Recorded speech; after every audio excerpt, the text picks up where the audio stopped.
Okay, so I know you saw that spoiler card, but I need to make it abundantly clear that this video has spoilers for both James Gunn's Superman and the comic book Supergirl Woman of Tomorrow.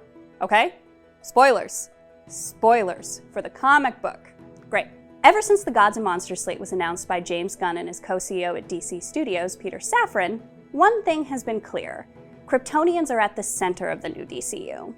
With Superman finally hitting screens, we've gotten to meet David Corenswet's delightfully pure Clark Kent, who will clearly be the beating heart of this franchise.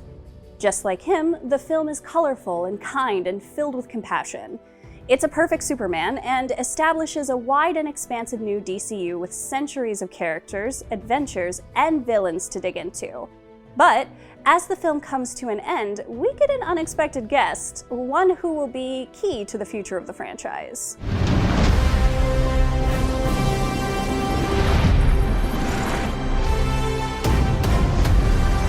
He's back.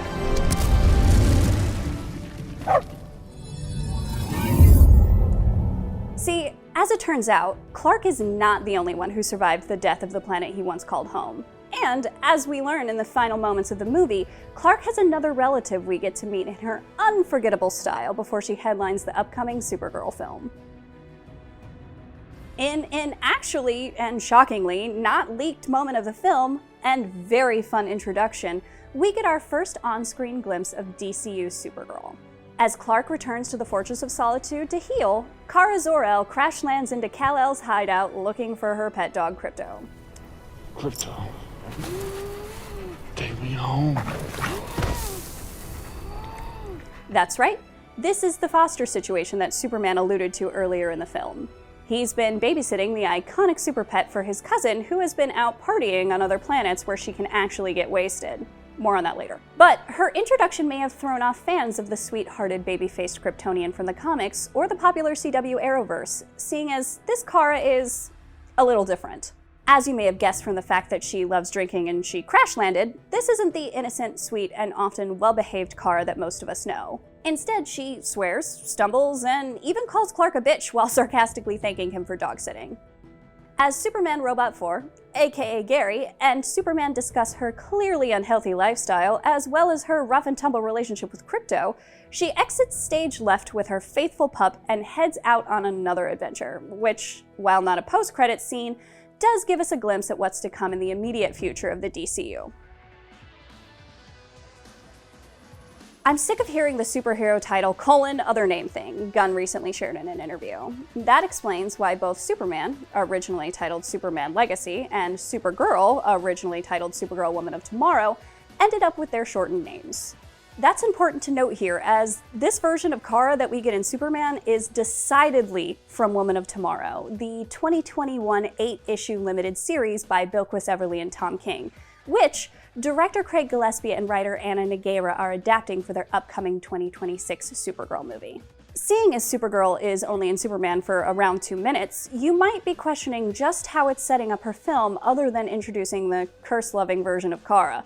But it's all in the details, especially when it comes to her hard-drinking approach to heroics. During a press event that IGN attended, Gunn described this Kara as much more hardcore and not the Supergirl that we're used to. And that's kind of underselling it. In the comic which inspired this version of our Kryptonian heroine, we see Kara as a hard-drinking 21-year-old who has been touring planets with red suns in order to be able to get wasted. Why does she love to drink? Well, in this version, she was raised on an exploded piece of her planet and forced to watch her loved ones die as she hurtled towards Earth. The story follows Kara as she drinks her way across the galaxy with Krypto in order to celebrate her 21st birthday. She gets into fistfights, brawls, and finds herself in more than a couple life-threatening ruckuses, but it's when she meets a young woman named Ruthie Mary Knoll that her quest changes. Ruthie's father was killed by a brutal thief named Creme of the Yellow Hills. Inspired by the classic Western film True Grit with a wild fantasy sci-fi twist, this is a genre story unlike any other, as Ruthie and Kara team up on a quest for revenge which feels like a far cry from the sweet, heartfelt, and decidedly family-friendly Superman. By simply name-dropping the comic that will inspire her upcoming film, Gunn and co. aren't shying away from just how different Clark and Kara are. We've already seen her curse and stumble about the fortress before clumsily flying away with Krypto to, presumably, wreak more havoc. By establishing the super cousin status quo early, fans already have a glimpse of what's to come when they next meet the Girl of Steel on her dangerous quest to help Ruthie get revenge for her father.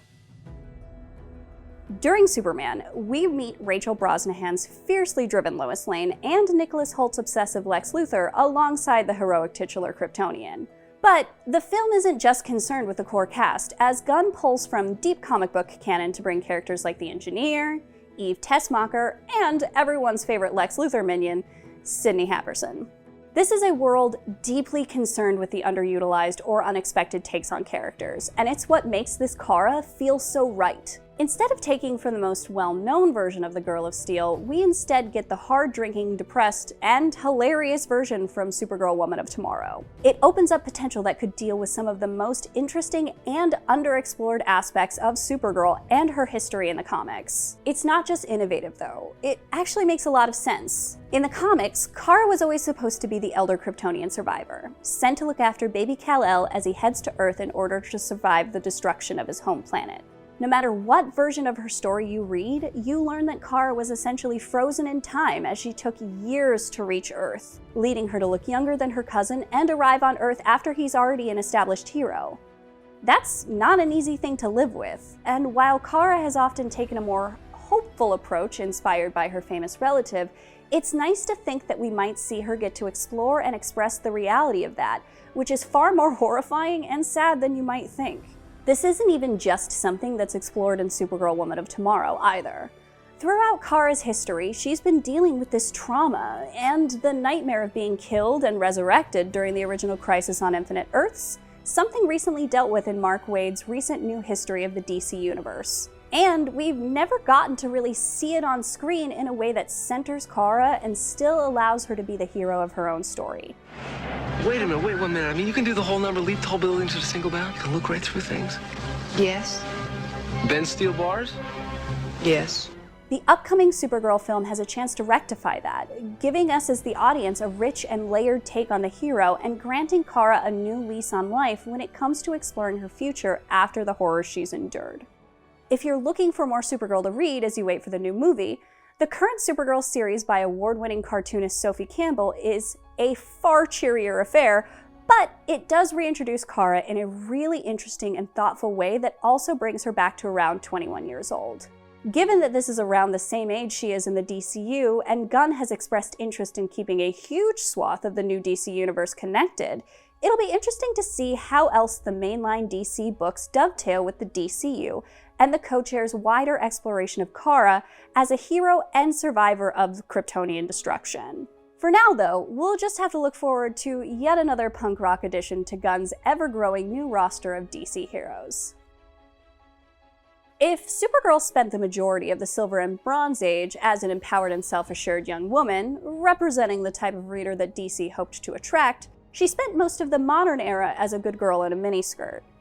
Readers have rarely gotten to explore the inner depths of Supergirl, and even the most passionate Kara fans wouldn't say that her big screen career has been fruitful, let alone layered. Here, we get to see a Supergirl that is already defying our expectations. A young woman who is on her own journey after her life was upended on an unfulfilled quest to save her young charge. If the previous Supergirl iterations represented the type of audience that DC was trying to attract in the past, this Kara should tell us about what Gunn and DC are trying to attract to the DCU now. There's an understanding here that women of all ages need complicated and thoughtful representation that sometimes looks like a woman with a hangover calling a Man of Steel a bitch. If the Suicide Squad's Ratcatcher 2 was Gunn's love letter to tired millennials, then Kara can be Gen Z's proverbial FU to the expected constraints and respectability that women are often forced into. Superman is in theaters now. For more on the film, check out our official review. And for everything else, stick with IGN.